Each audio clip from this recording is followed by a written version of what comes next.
Tingginya tingkat pelanggaran berlalu lintas dan demi menciptakan kawasan tertib lalu lintas, Dinas Perhubungan Kota Prabu Muli berencana memasang rambu lalu lintas yang tersebar di sepanjang KTL, yaitu dari Simpang Kuda hingga Simpang Prabu Jaya atau Simpang Reli.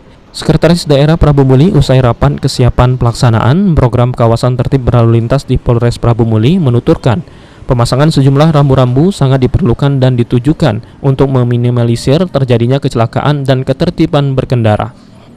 Sekda juga menilai kawasan KTL yang akan dicanangkan merupakan pilihan tepat karena kawasan tersebut pusat perekonomian Kota Prabu Muli yang paling ramai dilalui oleh pengendara bermotor. Karena kita tahu mulai dari sentra, artinya itu Kabupaten Kuda sampai ke Simpang Reli, itu jadi zona sektor perekonomian. Artinya itu tadi, rambu-rambu itu akan kita lengkapi.